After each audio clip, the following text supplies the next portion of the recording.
Okay, so this is a comment that I kept trying to reply to, but of course YouTube wasn't letting me. And FYI, there may be a lot of background noise. I don't know how hearable they are, but this was a video where somebody was talking about some lady named Gabriela Rica Jimenez, and he also showed like a video that looked pretty recent of the usual stuff that goes on planes these days. But it was a lady talking about how she was being trafficked. And of course, people just sat there and they stared, and then somebody was recording, of course, because that's what people do. And the handlers and what even looked like flight attendants were just trying to shut her up because, of course, that's how this stuff goes. When I seen the video, it kind of reminded me of another video I have with some stories from different people who were thrown into ranch TTIs. And it made me think of this one story where this dude was having repressed memories coming up of when he was blindfolded and handcuffed screaming for help in a terminal. Because, of course, when these systems, well, at least for the TTIs, when they come and kidnap the kids, they stage it as a real kidnapping. So the parents actually pay people to have their kid think that they really got kidnapped out of the house at 12 a.m. So the kid really has no idea that their parents are sending them to a TTI at first. Because these people are paid to come sneak into the house at midnight, tie the kid up, and carry them out and throw them in the back of a car or a trunk or whatever. So, yeah. Anyone that thinks all these people are just having mental breakdowns haven't got a clue about this world. And of course, I said the thing that I've always made known ever since I had really pieced it together back when I was still doing the abuse evidence videos. Mental illness literally comes from trauma. And I talk about this all the time now because it's the truth. That's how you know that these systems were literally, well, you should already know that they're made for eugenics if you know real history. But that's how you know that these systems are still being used for abuse, pretty much. Because they literally profit off of labeling a whole bunch of abused kids, being flying monkeys and enablers to abusive parents, and then making the kid feel like it's their fault that they're being trafficked and locked up and beat on and drugged because, quote unquote, they're bad, crazy, and slow. And, yeah, so then this comment said, I know a guy like that. He was sentenced to a mental hospital. People don't believe him, but I do. Because, of course, that's what happens. And if you don't get out of, of course, all these situations are something you can just leave. So I'm not really saying this with like the SRA sex trafficking and stuff, because obviously that would be very hard to get out of. But if you were in like a situation like I was in or similar with like a narc family system and all that, you really have to get out of these situations, because after a while, well, no, not even after a while, their end goal isn't just to drive you crazy or maybe kill you or whatever. Their end goal is for you to be locked up somewhere for the rest of your life. That's why you really have to get out of these situations as quick as possible, as soon as possible. And it's going to be risky, but realistically speaking, you don't want to be locked up in some facility because you kept running around begging people to save you from some torture situation. Because the thing is, you really do have to accept there is no system put in place to help. And most people don't care enough to help, and you have to save yourself or else that will happen. Yeah, I'm not trying to victim blame or whatever, but I'm just saying it as a warning because, that's also what this channel is about, which is why I literally have videos about how to escape these types of situations under 18, because abuse like this is very, very dangerous in so many different ways, and it can ruin your life.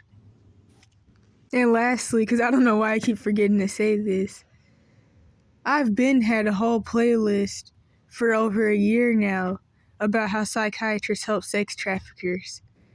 And even regular doctors. I think I mentioned that part too, that regular doctors also help out in these types of situations. And this is going to go over to the next screenshot that I'm going to read, which I almost forgot to even put this in the video. Human traffickers don't operate solo. It's a whole network, including airlines and their staff at check-in and on flight, police, government officials, taxi drivers, hotel staff, women and children are easiest to traffic because they are easy to get into a headspace of helplessness. Any outburst that looks disproportionate to the situation at hand and immediately is seen as child having a tantrum or the woman being crazy and mental health issues, and people tend to ignore and disregard what could actually be happening. It's horrific for the victims to endure and not be believed while people just go on about their daily lives. The thing is, that's why I'm glad that I got out of this type of cognitive dissonance with all this people don't believe, all that.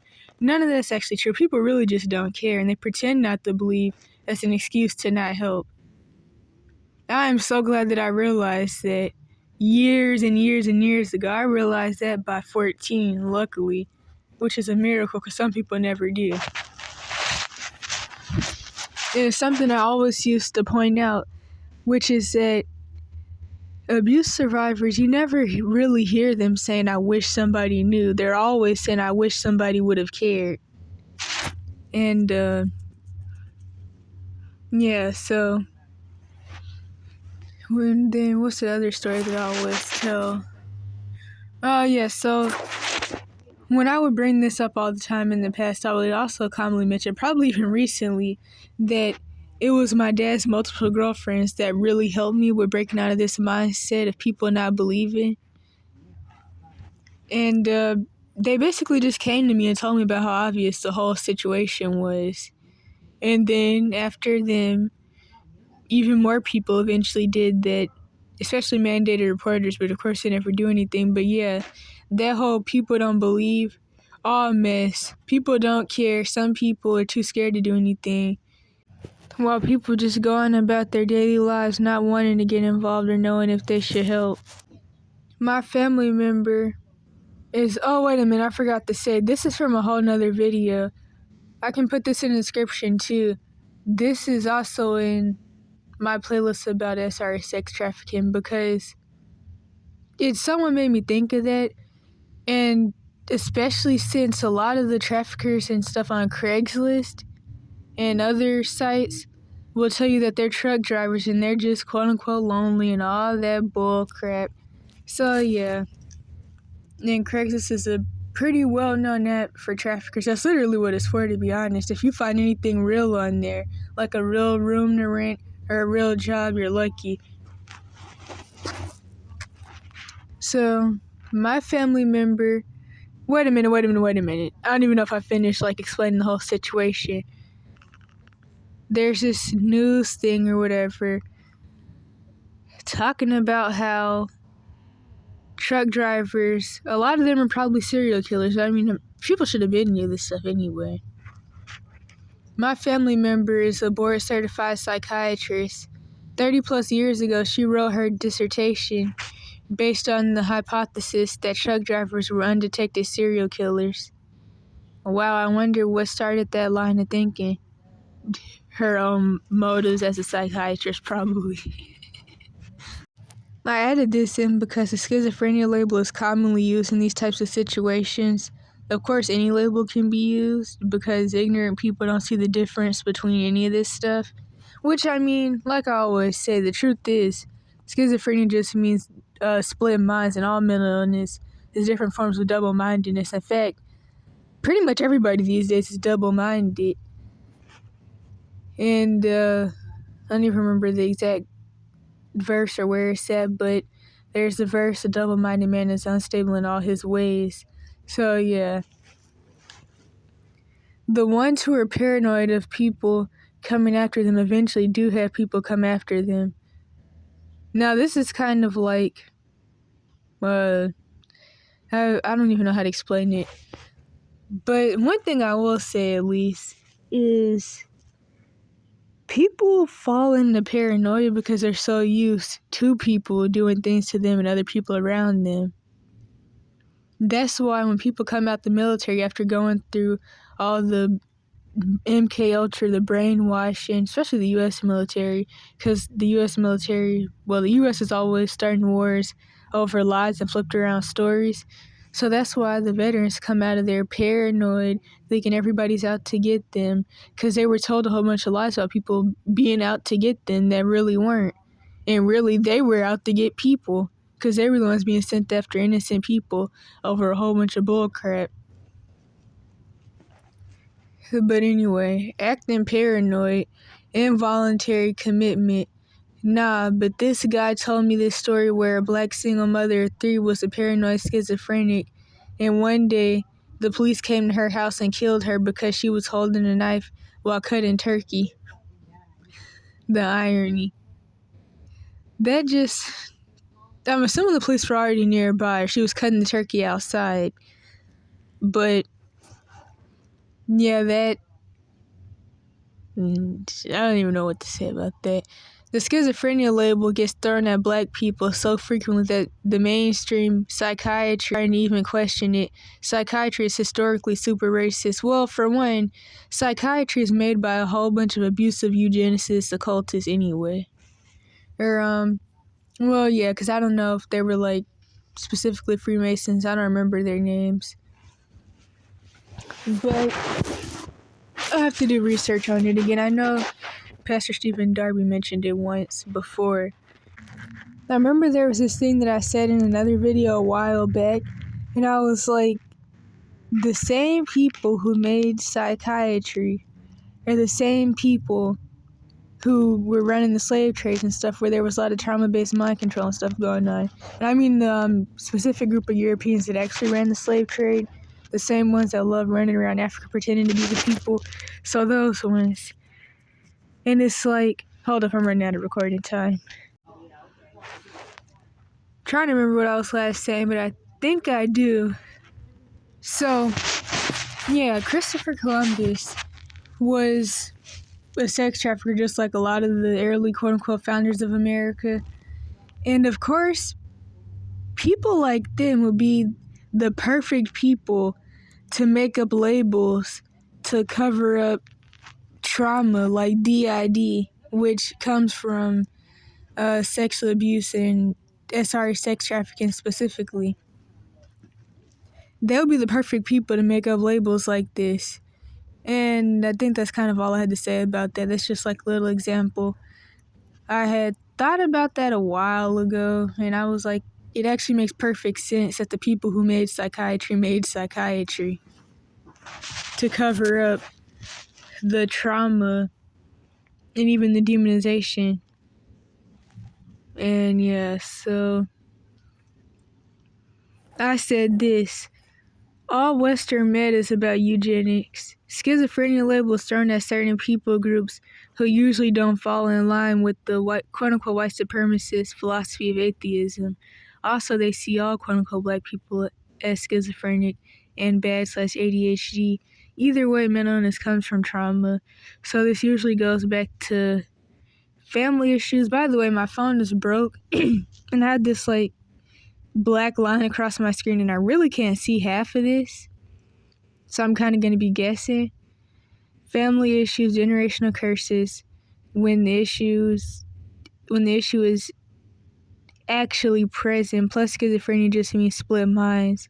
All mental illness is different forms of double-mindedness, which sometimes run in family systems. And I cannot see this. I think that I put the normalized dysfunction, which some of those are kind of like side note things, but I already have a video about what actually causes schizophrenia. Oh my gosh, I'm falling asleep now. I've mentioned the racial side of all this before, and I've said plenty of times before that this is why Willie Lynch syndrome house niggers like my mom with the Jezebel and Leviathan spirits are able to profit off of these systems for Munchausen so much. because they see all of us as schizophrenic and ADHD and all those other labels I can't even remember, but they see all of us like that. Honestly, the higher ups see pretty much everyone in society like that that's below them. This is going to be pretty irrelevant to this whole video, but I just wanted to say, like I always do, don't get caught up in left, right, mind hurting and all the acting and roles that are being played out. Now, as you know, I don't watch TV. I started watching TV when I was 10, but I've been hearing a lot of people talking about the whole situation with the stage shooting and all that. And like I've been telling people, for the different agendas to be rolled out, Biden and Trump would have to die. Honestly, I thought Biden would die first, but I guess maybe he won't. Either way, this is how these types of left, right, mind hurt, and divide and conquer agendas go. And there's so much I could say about that. But just focus on the things that I've been saying everyone should be learning, which is like survival stuff, bushcraft, and then that's it.